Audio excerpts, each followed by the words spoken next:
Today in Stockholm, the capital city of Sweden, starts the highly anticipated the battle of generations, where Liver Osman, aka GothamChess, is taking on the Swedish chess legend Pia Cramling, the mother of the very famous content creator Anna Cramling as well.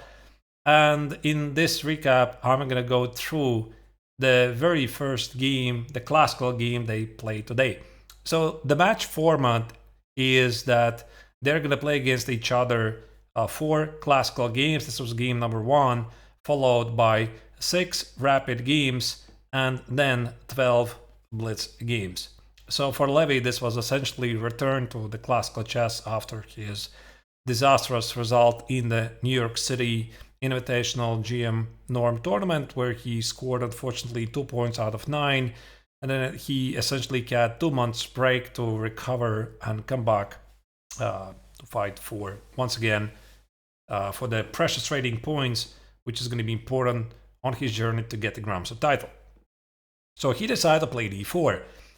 Our collaboration after the New York City was not as sophisticated, so to speak, as it was before, because essentially I only gave him a couple of suggestions how I would play against Pia. I made a scouting report, meaning these are Pia's strengths and weaknesses, and I proposed that for the first game, that so that Levy can get back in the rhythm, he should play something positional. I was expecting that Pia is going to play knight of 6 and e6, so I don't really know if Levy would be following my advice here, what I was suggesting to him. Maybe we are still going to see in the tournament, but Pia surprised Levy by playing d5.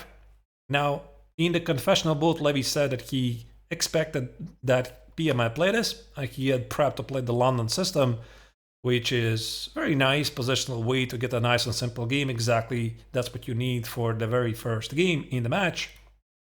c5, e3, so white very quickly develops the queen side. Pawn structure looks like a small Christmas tree here. You want to play something like knight e2, knight f3, bishop d3, and typically one of the perks of playing the London system is that you are hoping for a kingside attack. So Pia here played knight f6, knight e2, and decided to play c takes on d4. And this is very interesting, because now the position essentially transposes to a position from the exchange Caracan that Levy happens to play from the black's perspective. So if I may, I'm going to show you. So e4, c6, d4, d5, takes, bishop d3, knight c6, c3, knight f6, and let's say bishop f4. We have more or less the same position. So it's very interesting how the openings in chess can be very often transpositional. So after c takes, here Pia surprised me by playing g6. I don't know why she decided not to play the obvious move bishop f5. I assume she sensed that Levy has prepped something against this. She played g6, but again, Levy had a vast experience playing against the exchange Caracan from the black's perspective. So the idea of g6 very often is not only to play bishop g7 and short castle, but anticipate white's bishop d3 with bishop f5. But again, to be honest, I quite don't understand why black would start with g6, then include bishop f5 if you can play bishop f5 immediately. So one of the key ideas here after bishop d3, Levy immediately tried to take care of this f5 square, is that black can still do this, followed by the trade, and then play e6, bishop d6, queen c7 on long castle. And it's very difficult for white to prove what white has here. That's why there's some modern trends where white even ignores the bishop on f5, and white plays something like bishop e2, bishop g7, and at some point plays h3, knight f3, and g4, and ask black some questions. Where do you position the bishop on f5? So all of this didn't happen, and instead, after bishop d3, Pia played bishop g7, and Levy played h3. Now that's a move I quite did not like, because I felt that he should not be afraid of incoming bishop g4. I felt that knight f3 was the principal choice, And now if Pia would play bishop f5, again, Levy could go back to this idea of playing bishop e2. Or if Pia would continue with the castles, the only way how she can bring the bishop in the game, now bishop f5 feels risky because the king has castles short, maybe to play bishop g4, and I think this is what Levy quite did not like. But these positions in general are quite a bit in favor for white, because even though if black set up this position, we call it the Caspet structure to start a pawn minority attack at the queen side, white still has the better chances at the king side. So I'm talking most like rook e1, g3, h4, king g2, knight e5, h5. For white it's very easy, and it's most important thing, engines really appreciate white's position because this bishop is so strong on d3, and in any attack black has nothing to show for this bishop. So Levy decided to play h3, and his idea is understandable. He didn't want to allow bishop g4, and he maybe thought that bishop f5 is not going to be accurate. So there were a couple of funny ideas, like after bishop f5, wait a second, I think it was a bit later, yeah, here. After bishop f5, as one of the tournament commentators, Alex Ostrovsky, mentioned correctly here, white can play g4, put the queen on c2, castle long, and the black king's in danger. That's indeed a very nice idea. So after knight f3, Pia played knight e7, and I'm not really sure if Levy missed this idea, but e5 is a very sensible plan. So there's nothing that white can do about it. Levy played correctly castles, but again, now you see this h3 is something that he kind of might regret having included it, because since black is not playing bishop g4, why would you need to play h3? Pia played e5, d takes, knight e5, and we have a classical IQP position, isolated queen's pawn structure on d5. Levy here played knight e5, all of this makes perfect sense. I mean, engine here slightly likes bishop b5 for whatever reason, keeping more tension on the board. I find this move to be quite difficult to make, especially if you see the black just plays queen b6 and hits the bishop on b5 and the pawn on b2. So Levy's choice was perfectly understandable. Here he played knight f3, and here black missed the first opportunity to equalize the game. I don't really understand what happened here, because I thought that knight f3 was a pretty obvious move for black, and after queen f3 just plays something aggressive like queen b6, sacrificing the pawn on d5 to play bishop e6. With such strong bishops, black can never risk a lose, so maybe something like rook b1 here, black plays bishop e6, d4, and easily equalize the game. So I can only assume that Cramling here saw something, some ghost maybe. She played knight c6, and now white's position becomes really pleasant. So here Levy played queen d2. Now that's a move I slightly, again, I don't like it, because I think bishop h6 is looking in the wrong direction here, because there's no kings at attack here, and instead maybe white could have played like rook e1 first, just take over the e-file and see what happens. But again, I mean, queen d2 is simply a normal move, so let's not criticize it. d4. Here, Cramling decided to change the pawn structure. I'm not sure she had to do it, but I suppose she was concerned Levy's going to play rook d1 and ask some questions how to defend the pawn on d5, so she felt that d4 is a possibility. But now, after c4, I think that black's position becomes quite uneasy, because white's moves are very simple. White is thinking about moves like rook e1, maybe b4, establish pawn majority at a queen side. Think about moves like c5 and bishop d6, there's a very nice outpost. Think about moves like knight g5, knight e4, again, some weaknesses. With the knight on e4, there's bishop g5, and at the same time for black, she has to watch out for the pawn on d4. Because if the knight walks away too far, then after bishop e4, rook d1, the pawn on d4 is in trouble. So I think this d4 was simply inaccuracy.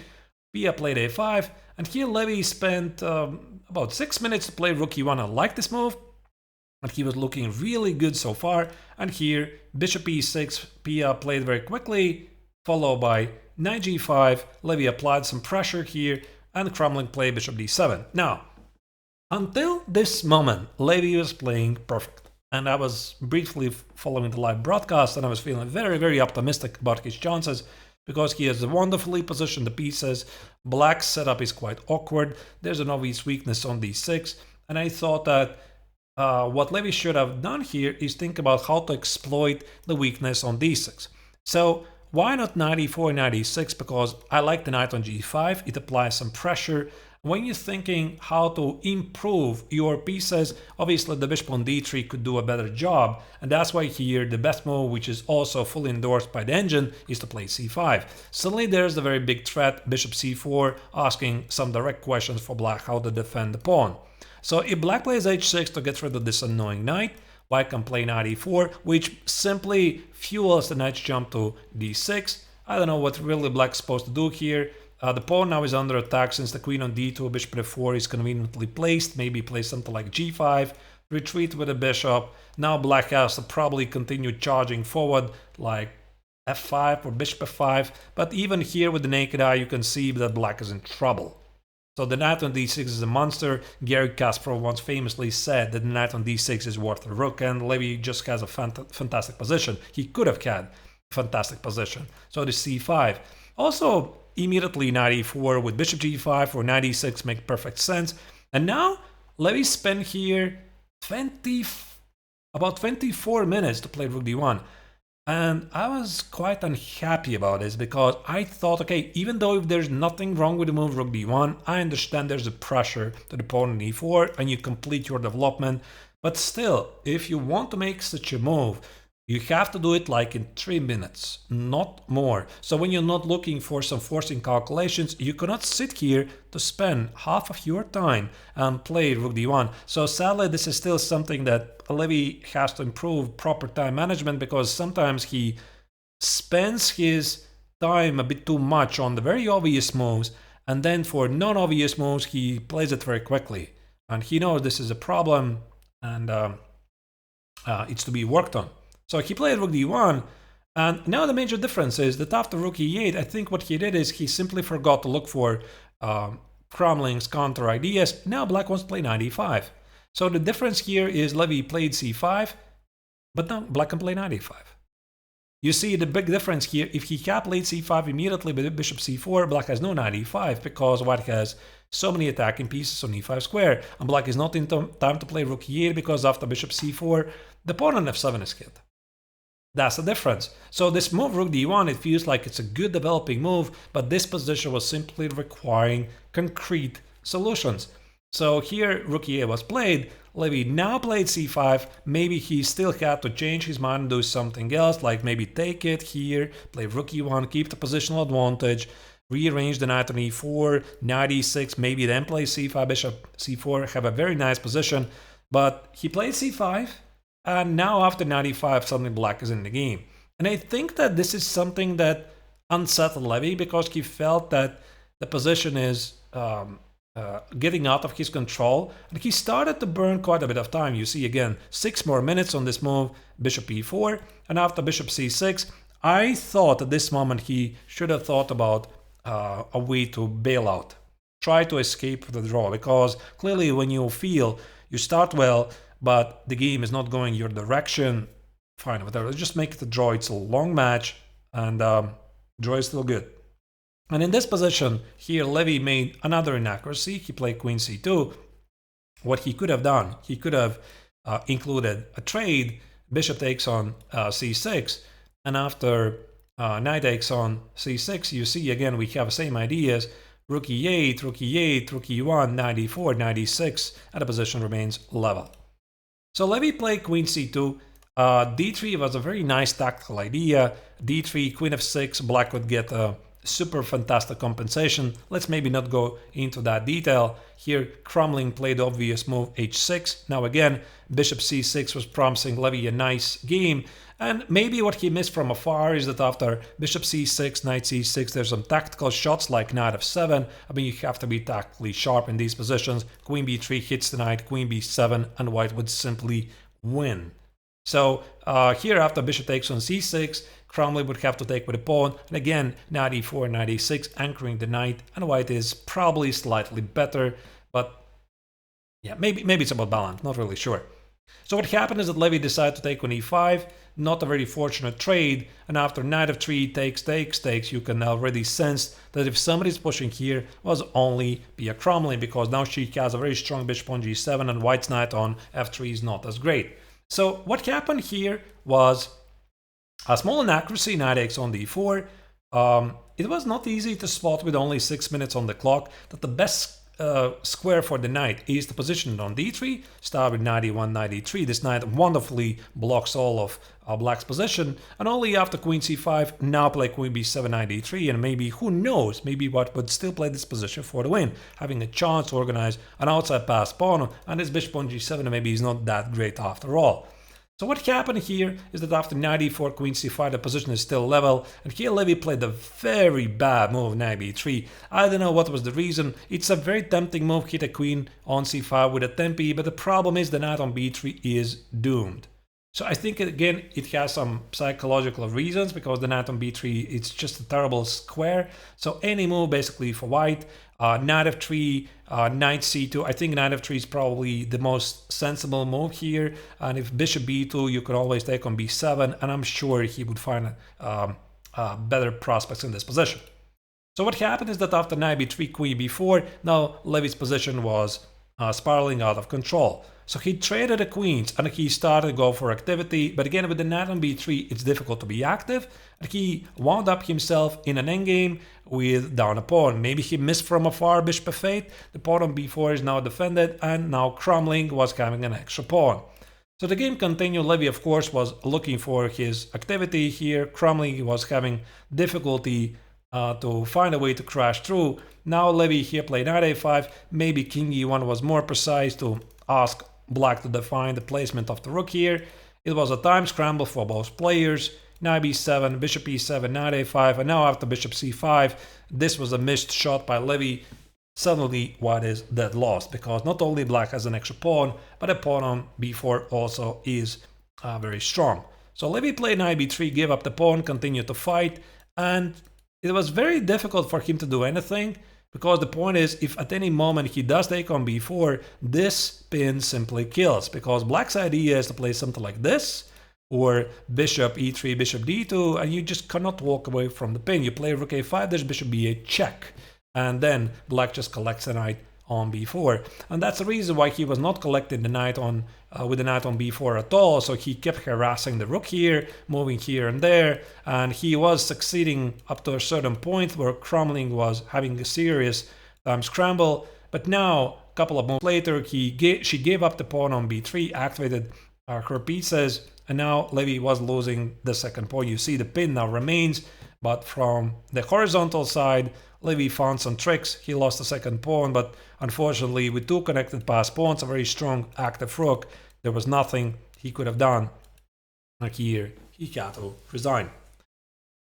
I think it's a very unfortunate game, and from a psychological perspective, I wish that Levy had started this match on a positive note, especially considering he had this terrible start in the New York City with 2 points out of 9.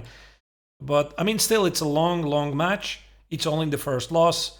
So the most important thing here is, I think, just to find a way to get in the rhythm, find a way to apply better time management. Levy's opening preparation is superb. He gets fantastic positions after the opening, at least in the very first game in this match. So it's the speed of decision making that could be improved in the next game. So the next game will be on Tuesday at middle of the day. Thank you for watching.